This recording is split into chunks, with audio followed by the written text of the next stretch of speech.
Sir ఏం జరిగింది అసలు? ఏంటి వివాదం ఏంటి మీకును ప్రభాకర్ గారికి?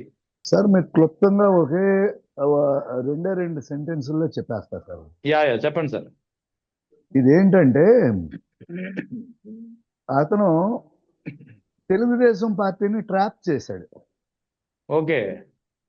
తెలుగుదేశం పార్టీని ట్రాప్ చేశాడు. అతని ట్రాప్ లో తెలుగుదేశం పార్టీ పడింది. ఓహో. ఎందుకంటే సార్. అతనికి మొన్నే 175 టికెట్ వచ్చింది. మొన్న మ్మ్. వచ్చినప్పుడే మ్మ్. అసలు టికెట్ ఇస్తారా లేదా అనే పరిస్థితుల్లో అతనికి వచ్చింది. మ్మ్.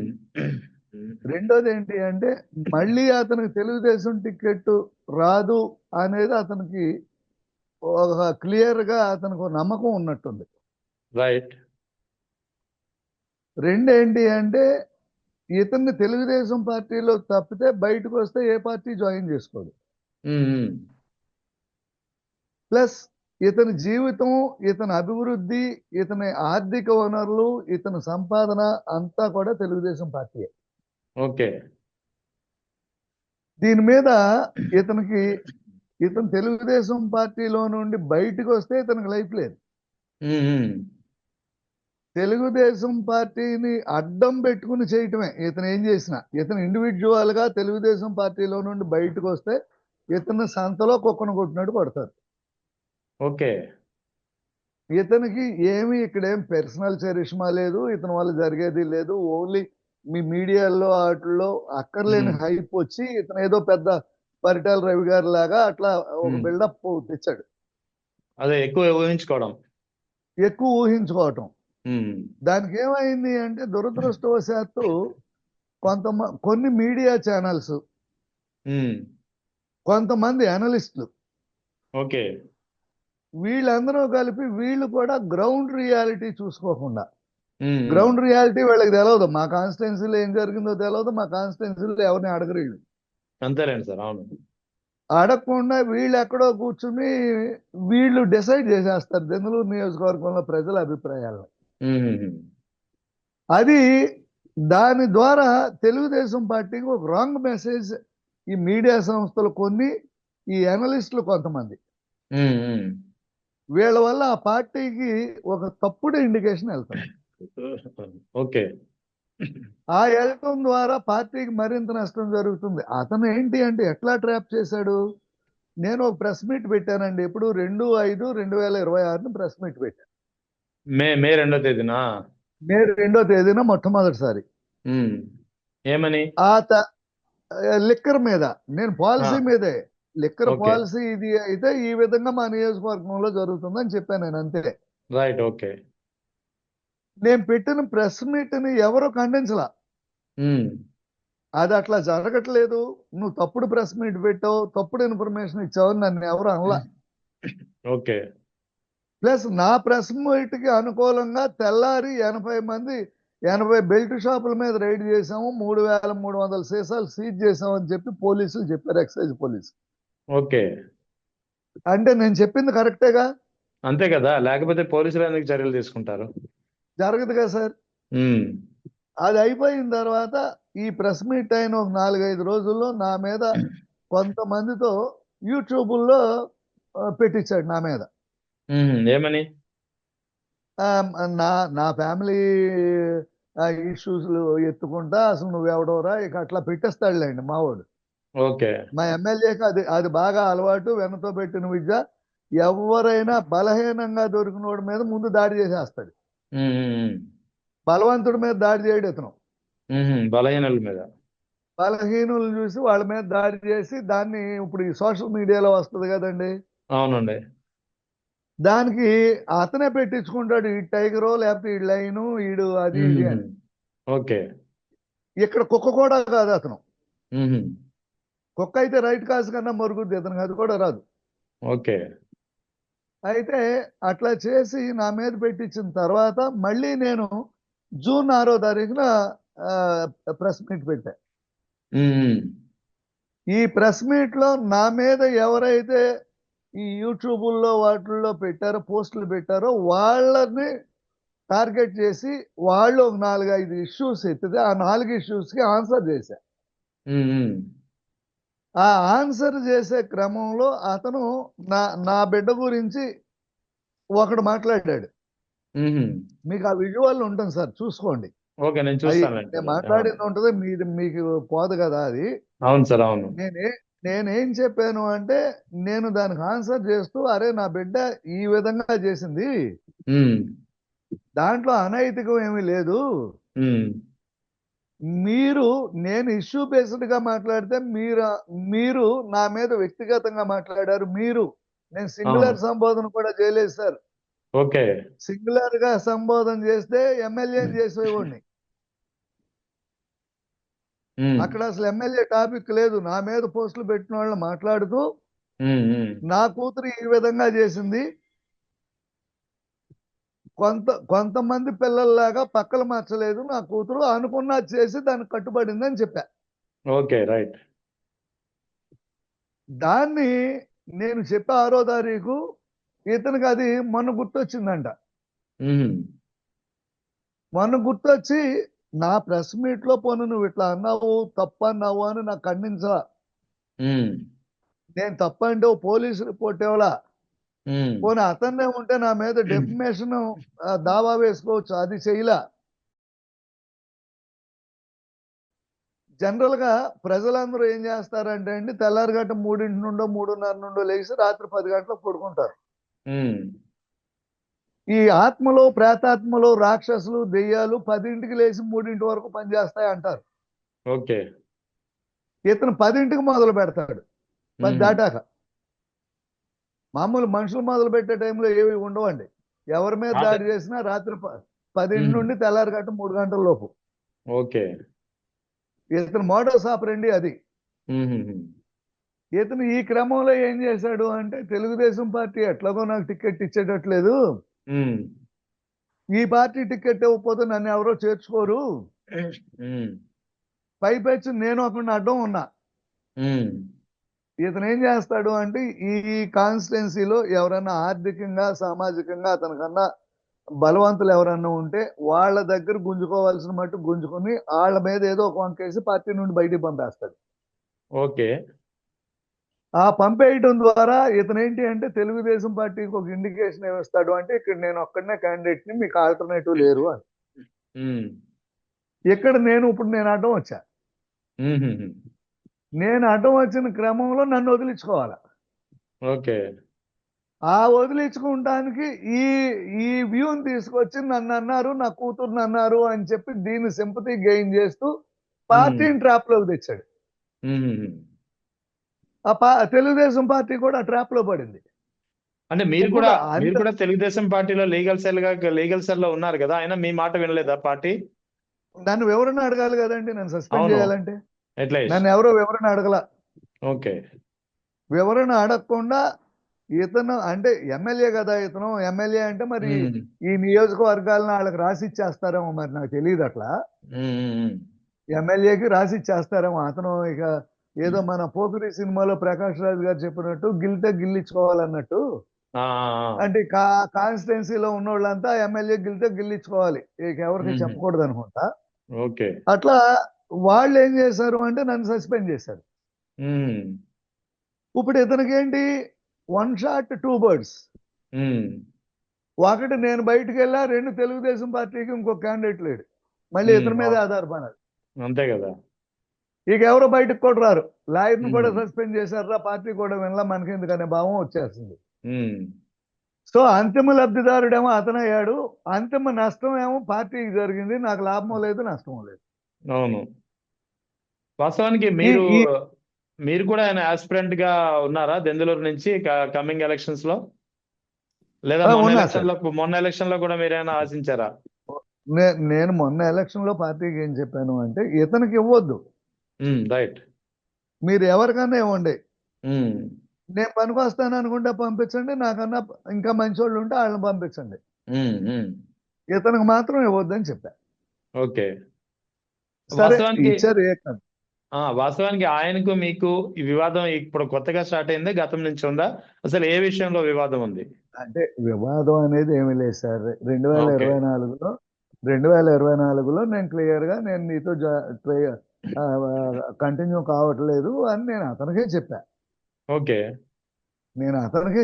అతనికి నేను వద్దని కూడా నేను ఓపెన్ గా చెప్పా. అవును. ఆ వద్దన్న దాని మీద పార్టీ వాళ్ళ ఇష్టం, వాళ్ళ పార్టీ వాళ్ళు ఏదో ఒకటి చేసుకుంటారు, దానికి ఏమి ఇబ్బంది లేదు.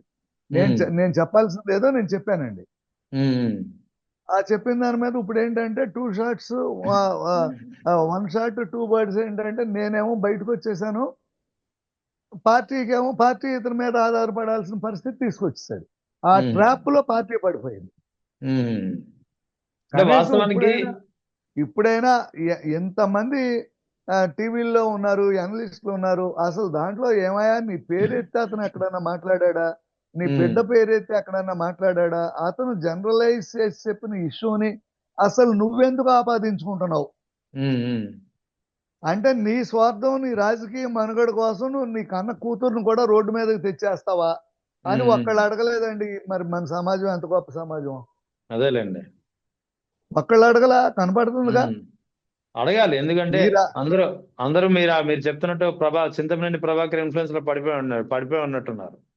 ఆ ట్రాప్ లో పడిపోయారు మొత్తం. ఉమ్, ఆ ట్రాప్ లో సూక్ష్మాన్ని వదిలేశారు. అసలు అతని గురించి నేను ఎత్తలా.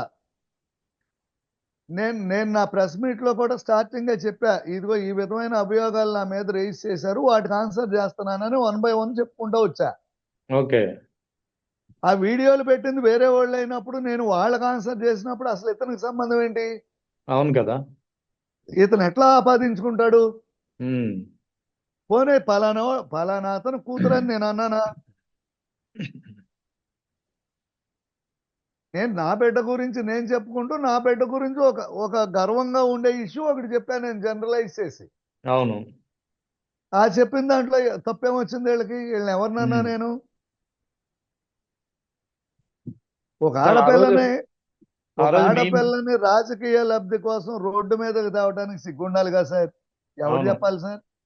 ఒకవేళ ఇప్పుడు సిగ్గు, మానం, అభిమానం ఉన్నవాళ్ళు ఏం చేస్తాం, నిజంగా ఎవరన్నా అంటే కామ్ అయిపోయి ఇది అల్లరి చేసుకోవటం అని ఇంట్లోకి దూరతాం. ఉమ్. అంతే కదా. ఇతను అసలు లేని దాన్ని పట్టుకుని రోడ్డు ఎక్కాడు. ఉమ్. ఏమనాలో మీరే నిర్ణయించుకోండి. అనవసరంగా వాళ్ళ అమ్మాయిని రోడ్డు మీదకి లాగినట్టున్నారు. ఆ, అతని కూతుర్ని అతను రోడ్డు ఎక్కించుకున్నాడు. ఎవరు ఉమ్. ఎక్కించారు? సార్ అంటే వాస్తవానికి అసలు సార్, ఆ రోజు ఏం ఆ, జరిగింది? మీ ఇంటిపై దాడి చేశారు కదా, రాత్రి 11 గంటలు దాటిన తర్వాత మధ్యలో ఆయన మీ మీద మీ ఇంటికి వచ్చారు. అసలు ఏం జరిగింది? సార్, కరెక్ట్ గా దాడి జరిగిందా? ఏం జరిగింది? మాకు తెలియదు సార్. మేము అసలు అతను అట్లా దాడి చేస్తాడని కూడా మేమేం ఊహించలా. ఓ, రైట్. ఊహించగా మాకు ఇన్ఫర్మేషన్ వచ్చింది, ఇట్లా ఎమ్మెల్యే జనాన్ని పోగు చేస్తున్నాడు మీ ఇంటి మీద రావడానికి. ఉహుహు. మేము మా ఇంట్లో నేను, నా భార్య, నా కొడుకు ఉంటాం. ఓకే. ఇందులో మా తమ్ముళ్ళు ఒక ఇద్దరు వచ్చారు. ఉహు. ఈ ఇన్ఫర్మేషన్ లో మాకు చెప్తుంటే మేము ఫోన్ ఎత్తలేదని మా తమ్ముళ్ళు చెప్తే వాళ్ళు వచ్చారు. ఉమ్. వాళ్ళు వచ్చి, అన్న ఇట్లా ఎమ్మెల్యే ఇంటి మీదకి వస్తున్నాడు అంటే నువ్వేంటి ఇట్లా ఉన్నావు అంటే, అతను ఏదో తాగేస్తాడయా, తాగేసి ఏదో మాట్లాడతాడు, అది పెద్ద సీరియస్ గా పట్టించుకోక్కర్లేదని నేను కిందకి దిగెళ్ళి ఆ రోడ్డు మీద నుంచున్నానండి కాసేపు. ఓకే. అతను రాడు పెట్టడానికి సర్లే, తర్వాత అందరం పైకి వచ్చాం. ఉమ్. ఆ పైకి వచ్చినాక ఒక పావు గంటకి నా ఇంటికి రోడ్డు ఆనుకుని ఉంటుంది. ఉమ్. రోడ్డుకు ఒక పక్కనేమో అతను కారు అడ్డం పెట్టాడు, ఇంకో పక్కనేమో అది ప్రొక్లైనర్ ట్రాలీ మీద, పెద్ద ప్రొక్లైనర్ ఒక పెద్ద ట్రాలీ మీద తీసుకొచ్చి దింపి పెట్టారు ఇంకో పక్కన. ఉహుహు. నాకు అసలు అర్థం కాల, పోనీ వాళ్ళు వస్తే వచ్చారు, ఈ ప్రొక్లైనర్ ఏంటో ఇదేంటో నాకేం అర్థం కాల. ఓకే. తీరా నా ఇంటి బయట నుంచుని ఆ, ఇక పురాణం మొదలు పెట్టాడు. నీ ఇల్లు పడగొట్టేస్తానంటాడు, నువ్వో నేనో ఒకళ్ళమే ఉండాలంటాడు. ఉమ్. పోనీ నువ్వో నేనో ఒకళ్ళమే ఉండాలంటే ఇదంతా ఎందుకురా, ఉమ్.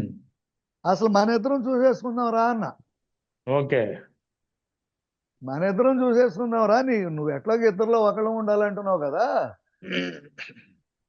ఎవరో ఒకళ్ళం మిగులుతాం, ఎవరో ఒకళ్ళం మిగిలే దానికోసం ఈ జనం ఈ గోళ నువ్వు తాగేసి ఈ గోళంతా ఎందుకు ఉమ్. ఉమ్. అన్నా నేనైతే. రైట్. ఓకే. ఈ అన్నా క్రమంలో ఏంటి అంటే ఆ, మా ఇక్కడ పోలీసు ఉన్నారు. ఆ పోలీసులు పాపం సిఐ గారును కానిస్టేబుల్ ముందు నా ఇంటి గోడ దూకి, నేను కూడా గడదీశానండి బయటికి వెళ్ళడానికి. ఉహుహు. గడిదీసి బయటికి వెళ్ళే క్రమంలో వాళ్ళు పోలీసులు నా గోడ దూకొచ్చి నన్ను నా కొడుకుని తోసుకొచ్చి ఇంట్లోకి తోసి గడేస్తారు. ఉహుం. గడేసి నాకు పైన గ్రిల్ ఉంటే ఆ గ్రిల్ కాళ్ళు అడ్డంగా నిలబడి మేము లోపలికి రానియకుండా ఆపారు. ఉహుం. వాళ్ళేమో అప్పటికే నా గేట్లు పగల కొట్టుకుని వచ్చేసారు లోపలికి. ఓకే. ఇక బయటికి వెళ్ళాక కూడా మీకు విజువల్స్ లో కనపడుతున్నాయి. మా ఉమ్. అమ్మని అన్నాడు, నిన్న అన్నాడమ్మా అంటుంది. వాళ్ళ అమ్మాయి పాపం ఇతన్ని తీసుకుపోవడానికి వచ్చినట్టుంది. ఉమ్. వాళ్ళ అమ్మాయి అవును. ఏది తాగి వాళ్ళ అమ్మాయి అతని భార్య కూడా వచ్చింది. నాకు చెల్లులే, ఉమ్. నా భార్య కూడా వచ్చింది. వాళ్ళు ఎవరో కూడా ఇతన్ని తీసుకుపోవడానికి చేసే ప్రయత్నం చేసినట్టుగా నాకు అనిపించింది. ఉహుం. ఈ ఈ క్రమంలో మా అమ్మని అన్నాడు, నిన్న అన్నాడు అంటాడు అక్కడ. ఉహుం. అసలు వారు నాయన అసలు అతని పేరు నేను ఎత్తలా, వాళ్ళ అమ్మాయి పేరు నేను ఎత్తలా. ఉమ్. రాత్రి నిన్న మహా న్యూస్ లో మాట్లాడుతూ నా కూతురు పెళ్లి ఆడే చేశాడు అన్నాడంట. అది 100% కరెక్ట్ అండి. నేనే ఉమ్. చేశా, నేనే కర్త కర్మ క్రియ. వాళ్ళ అమ్మాయి మ్యారేజ్. ఓకే. వాళ్ళ అమ్మాయి మ్యారేజ్ నేను పెళ్లి చేసినోడిని నేను ఎందుకంటానండి అట్లా? అంతే కదా. నేను ఎందుకంట? కామన్ సెన్స్ లేదు వీళ్ళకి. ఉమ్. పైపెచ్చు పోనీ నేను పేరెత్తానా, తన కూతురు పేరెత్తానా, తన పేరెత్తానా? ఎంత అసహ్యంగా జుగుప్సాకరంగా ఉందంటే ఉమ్. అతను రాజకీయ భవిష్యత్తు కోసం ఇంత దిగజారిపోయి ఉమ్. తన కన్న కూతుర్ని నడి రోడ్డు మీద నుంచోబెట్టాడు సార్. అది నేను ఉమ్. చెప్పదలుచుకుంది. అర్థమైంది మీరు చెప్పేది. అది అయితే ఒకటిసారి ఇక్కడ నాకు ఈ టోటల్ ఎపిసోడ్ లో నాకు అంటే టోటల్ ఎపిసోడ్ తర్వాత ఇంక ఇంతకు ముందు కూడా చింతమనేని ప్రభాకర్ పై చాలా ఆరోపణలు ఉన్నాయి. గతంలో ఆయన గతంలో ఎమ్మెల్యేగా ఉన్నప్పుడు కూడా ఆరోపణలు ఉన్నాయి. ఎంఆర్ఓ వనజాక్షి మీద అటాక్ చేసినటువంటి పరిస్థితి అందరికీ తెలిసిందే, దెందులూరు ప్రజలకి, రాష్ట్ర ప్రజలకు కూడా. సో ఓవరాల్ గా చింతమనేని ప్రభాకర్ ఎలాంటి, ఆయనపై ఉన్నటువంటి ఆరోపణలు విమర్శలు ఏమున్నాయి, ఎలాంటి తీవ్రమైన ఆరోపణలు ఉన్నాయంటే మీరేం చెప్తారు? చాలా కేసులు అతని మీద రిజిస్టర్ అయినాయి సార్. సార్ ఏంటి సార్ అవి? తెలుగుదేశం పార్టీ చాలా కేసులు రిజిస్టర్ అయినాయి. తెలుగుదేశం పార్టీలోనూ రిజిస్టర్ అయినాయి, వైఎస్ఆర్ పార్టీలోనూ రిజిస్టర్ అయినాయండి. ఉమ్. అయితే ఏంటి అంటే వాటిల్లో ఎక్కడా కూడా నేను ఎక్కడా ప్రత్యక్షంగా పరోక్షంగా లేను. నేను వ్యక్తిగతంగా వాటి యొక్క మంచి చెడు నేను చెప్పలేను. ఒక లాయర్గా నేను అటెండ్ అయ్యా. ఉమ్. ఇప్పుడు లాయర్గా నేను అటెండ్ అయ్యాను. మాక్సిమం కేసుల్లో నేనే అంతే అర్థాలండి. కాకపోతే నేను దానికి సాక్షిని కాదు. నేను అతని మీద నేను అవి నెగిటివ్ అనో పాజిటివ్ అనో నేను చెప్పడానికి పనికిరాను. నేనైతే కోర్టులో మాట్లాడేది ఫాల్స్ కేసు పెట్టారని మాట్లాడాలి. అంతేలేండి. ఇక్కడ ఈ పర్టికులర్ ఇష్యూలో వచ్చేసరికి నేను ప్రత్యక్ష సాక్షిని కాబట్టి నా మీద జరిగింది కాబట్టి నేను చెప్పగలుగుతున్నా. అంటే ఇక్కడ నాకు అర్థం కాని ఇష్యూ, మీరు ఇద్దరు ఒకే పార్టీలో ఉన్నారు, వాళ్ళ అమ్మాయి మ్యారేజ్ మీరే చేశారు, తర్వాత ఆయన కేసుల్ని కూడా మీరే వాదించారు. మరి అటువంటిది ఎక్కడ మీ ఇద్దరికి చెడింది అనేది, మా ఎందుకు ఇద్దరికి చెడింది అనేది? ఓకే. అంటే చెడటం అంటే మేము వ్యక్తిగతంగా ఉన్న దానిలో, అంటే ఫ్రెండ్స్ గా మేము ఉన్న దానిలో నేనేదో అది చేశాను ఇది చేశాను ఇంకోటో అనేది నేను వ్యక్తిగతంగా నేను మాట్లాడటానికి నేను విరుద్ధం సార్. ఉమ్. ఉమ్. మా ఇద్దరికి తగాదా మాత్రం 24 ఎలక్షన్ నుండి. ఉమ్. ఉమ్. ఇక అక్కడి నుండి ఇతను ఏంటి అంటే నన్ను పార్టీకి దూరం చేయటం కోసం ఎలక్షన్ క్యాంపెయినింగ్ లోనే మీరు లాయర్ని ఏ పార్టీ కార్యక్రమాలకి పిలవద్దు అని చెప్పి అతను అనౌన్స్ చేయటం జరిగింది. ఉమ్. ఉమ్.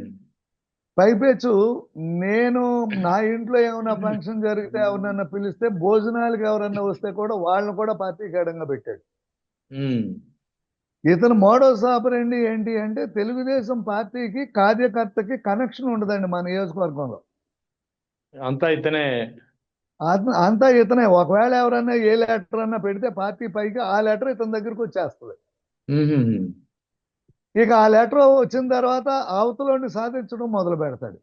ఓకే. అందుకే వీళ్ళెవరో పార్టీకి కూడా ఎవరో చెప్పరు మన నియోజకవర్గంలో. ఉమ్. పార్టీ గ్రౌండ్ లోకి వచ్చి వెరిఫై చేసుకోదు సార్. ఆ ఎలక్షన్ దగ్గరకు వచ్చేసరికి ఇతనే ఉన్నాడు. ఇతనేదో పెద్ద ఫైటరు, లేకపోతే పరిటాల రవీంద్ర గారు, ఇతను కోడెల శివప్రసాద్ గారు అని చెప్పి అక్కడ దూరంగా మా నియోజకవర్గానికి దూరంగా ఉన్న వాళ్ళు నిదానంగా మొదలు పెడతారు.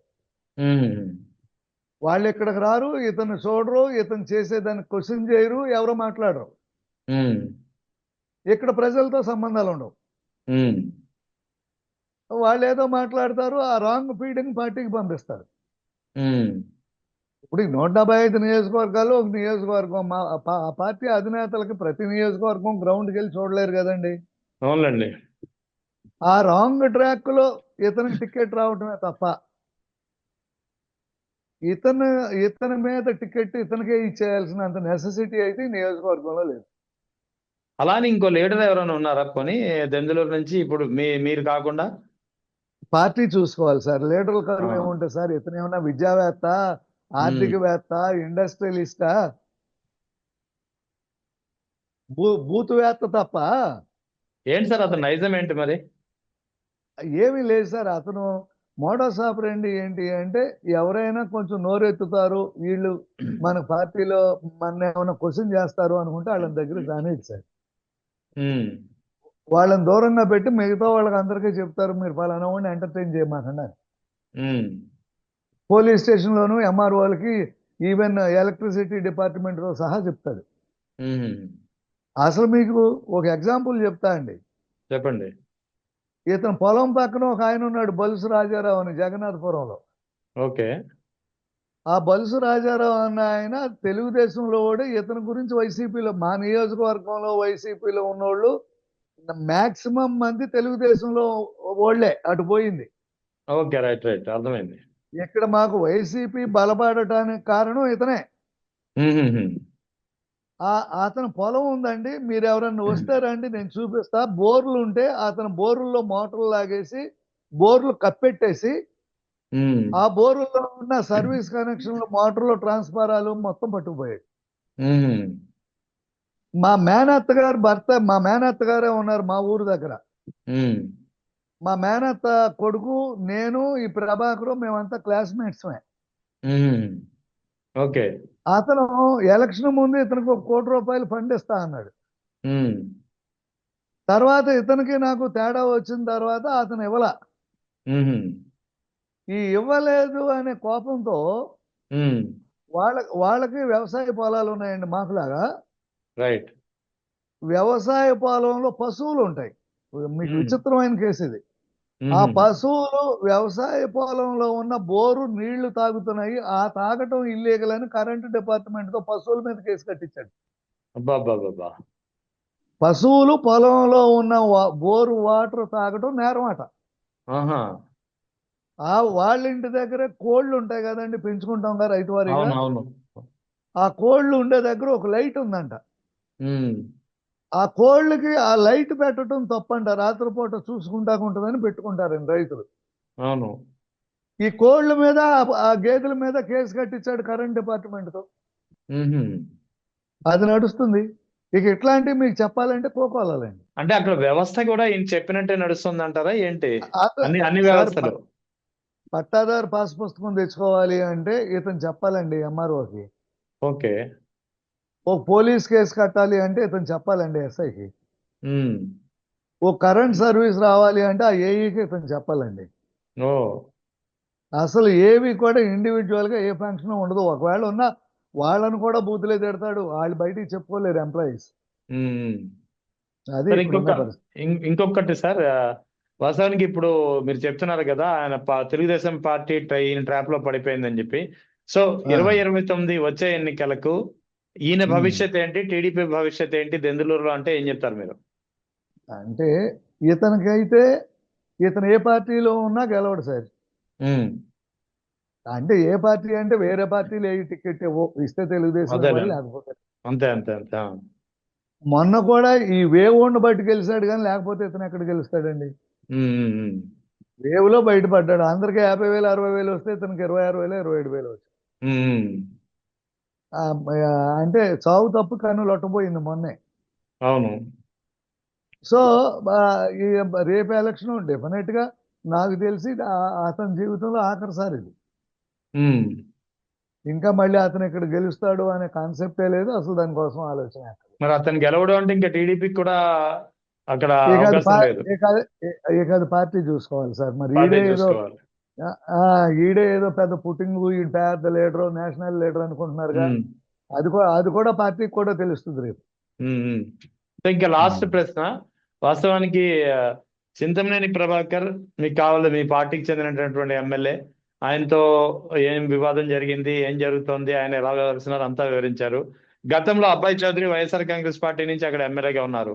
ఆయన టైంలో ఉమ్. ఆయన ఎమ్మెల్యేగా ఉన్నప్పుడు మీకు హాని ఏమైనా జరిగిందా ఆయన నుంచి, వైసీపీ ఎమ్మెల్యే నుంచి? వైసీపీ అధికారంలో ఉన్నప్పుడు నా మీద ఇతనితో పాటుగా నన్ను కూడా కేసులో పెట్టారండి. ప్రభాకర్తో పాటు రైట్, ఎస్సీ ఓకే. ఎస్టీ కేసులో పెట్టారు. ఆ రోజు కూడా అదేలేండి. నా ఇంటి మీద నుండే పోలీసు వాళ్ళు ఎత్తుకుపోయారు ఆ రోజున. ఉమ్, ఉమ్, ఆ కేసు నేను తిరుగుతున్నా ఆ కేసుకి. ఉమ్. సో అక్కడేమో ఒక ఓవరాల్ గా కేసు పెడితే అక్కడ ఉమ్, ఒక కేసు పెడితే ఈ పార్టీ అధికారంలోకి వచ్చిన తర్వాత ఆ, నా మీద ఇప్పటికి ఇది 3 కేసులు 4 కేసులు పెట్టారు. అంటే మీకు మీ మీ సొంత పార్టీ ప్రతి వైఎస్ఆర్ కాంగ్రెస్ పార్టీ అధికారంలోకి ఉన్నప్పటికంటే మీ సొంత పార్టీ అధికారంలోకి ఉన్నప్పుడే మీపై కేసులు ఎక్కువ ఉన్నాయి. ఎక్కువ ఉన్నాయి, ఉమ్, ఎక్కువ ఉన్నాయి, అందులో అనుమానమే లేదు. అదేలేండి. అది. సో ఇప్పుడు 2029 ఫ్యూచర్ అయితే ఇటు ప్రభాకర్ కి ఇదే లాస్ట్ ఎలక్షన్ కావచ్చు. తెలుగుదేశం పరిస్థితి ఏంటంటే ఏం చెప్తారు? తెలుగుదేశం పరిస్థితి అనేది ఇప్పుడు చెప్పలేము సార్, ఎందుకంటే టూ ఎర్లీ కదా. అవునులేండి, అవును, ఇంకా 3 years ఉంది. అవును, ఆ, ఈ 3 years లో ఏం జరుగుతాయో తెలియదు కదా సార్. మరి ప్రీ అసెస్మెంట్ అవుదాం. అవును. అంటే 2024 లో మీరు టికెట్ ఎక్స్పెక్ట్ చేశారు. ఆ 2029 ఎలక్షన్ లో కూడా మీరు టికెట్ అయినా ఎక్స్పెక్ట్ చేసే అవకాశం ఉంది. ఇప్పటికే పార్టీ మిమ్మల్ని సస్పెండ్ చేసింది కదా. మరి మీ పొలిటికల్ కెరీర్ ని మీరు ఎలా మలుచుకోవాలనుకుంటున్నారు? ఇక నేనైతే ప్రస్తుతానికి నాకు తెలుగుదేశం పార్టీ నన్ను సస్పెండ్ చేసి నాకు చాలా స్వేచ్ఛను ప్రసాదించింది. ఓకే. ఎందుకంటే ఇప్పటి వరకు నేను ఏం చేయాలి అన్న పార్టీ లైన్ చూసుకుంటూ చేయాలి. ఉమ్, ఇంకా నాకు ఆ పార్టీ లైన్ లేదండి. అంతేలేండి. నేను ఈ ఎమ్మెల్యే చేసే ప్రతి అరాచకాన్ని ప్రతి ఇష్యూని బట్టబయలు చేసేస్తా. Right, right. ఆ బట్టబయలు చేసే కార్యక్రమంలో నేను ఫ్యూచర్లో నేను ఒక అడ్వకేట్గా ఒక సెటిల్డ్ పొజిషన్లో ఉన్నా నాకు ఒక ఎమ్మెల్యే టికెట్ నాకు ఖచ్చితంగా కావాల్సిందే, నేను అయిపోవాల్సినంత అవసరం నాకైతే ఏమీ లేదు. అంతేలేండి, ఇమీడియట్ అయితే కాదు. ఉమ్, నాకేమీ లేదు. ఉమ్, భవిష్యత్తులో ఏ విధంగా ఉంటుంది అనేది ఇక అది కాలం నిర్ణయించుద్ది సార్. అది ఇవాళే మనం అనుకునేది కాదు. అంతేలేండి.